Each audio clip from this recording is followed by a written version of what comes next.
Kaanggep ora waras.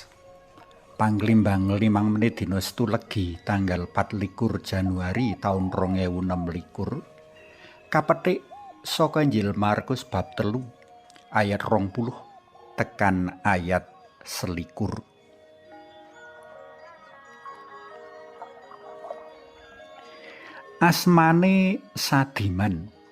Wong-wong ing kampunge padha nyebut Mbah Sadiman.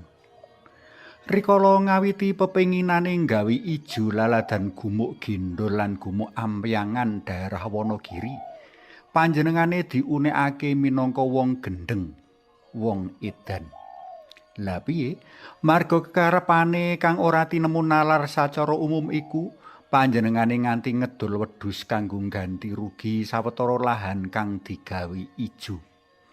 20 taun sabanjure gumuk-gumuk sing sakawit gundul mau dadi ijo royo-royo. Warga masyarakat padha seneng marga sumber-sumber banyu sing sakawit mati dadi bancar maneh. Masyarakat sakiwa tengen padha bungah marga kejaba kacukupan banyu kanggo kabutuhaning brayat, banyu kanggo ngoncori sawah-sawah uga turah-turah. Menawa wong-wong saiki padha gelem ngedan kaya Mbah Sadiman, mesti ora bakal dumadi bebendu banjir tanah longsor kang mangan akeh kurban bondo lan nyawa.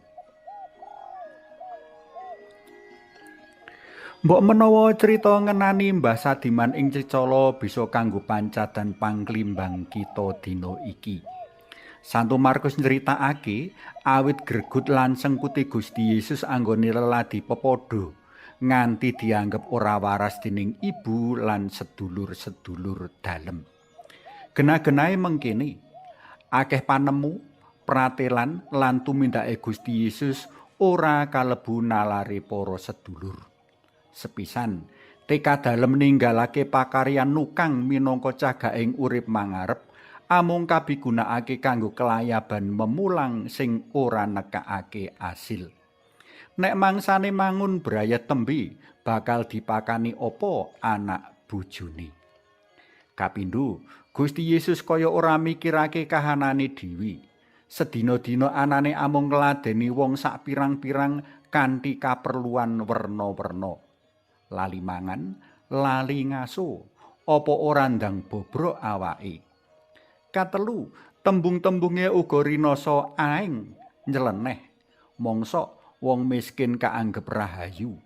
Mangsa wong dikon manggul salib saben dina. Durung meneh pakulenane kang tansah nacat wong-wong Parisi lan para ahli Taurat. Kuwi amung numpuk mawa ing sirah. Rikala tekan titi mangsane, mawa mau bakal gawe sangsara. Mula saka iku, para sedulur dalem padha teka ing omah papane Gusti memulang lan leladi saperlu nggawa bali menyang Nasaret. Salah sawijining penafsir ngandhakake menawa pikirane Gusti Yesus kang ora waras mau kudu dipenerake kanthi cara dibelok ana ing sawijining kamar kang peteng. Nanging sing cetha, para sedulur dalem ora kepengin nandhang isin saka pakartine Gusti Yesus mau. Para tresna pelem kinasih, salah siji tantangan saka pendherek dalem Gusti yaiku asring kaanggep aneh, nyeleneh, aeng kepara ora waras. Ora waras marga geseh karo pamikirane wong-wong donya kang isih ngebutake prakara-prakara kadonyan. Kaanggep ora waras marga rila awake rekoso kanggo kabungane liyan.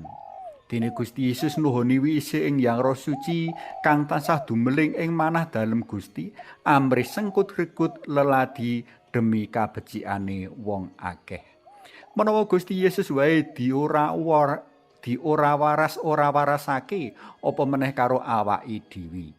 Nadyan kaanggep ora waras, sauger isih ana dalan lan panyawiji karo Gusti Yesus, tak kira ya ora dadi masalah.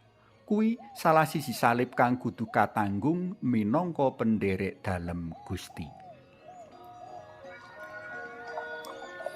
Suwawi sami munjuk, Kunjung asma dalem Yang Rama Yang Putra Tuwin Yang Roh Suci. Amin. Gusti Yesus mugi semangat dalem ingkang gregut lan sengkut leladi sesami menika ugi dados semangat kawula martosaken kabar kabingahan ing jaman menika. Amin. Kunjung asma dalem Yang Rama Yang Putra Tuwin Yang Roh Suci. Amin.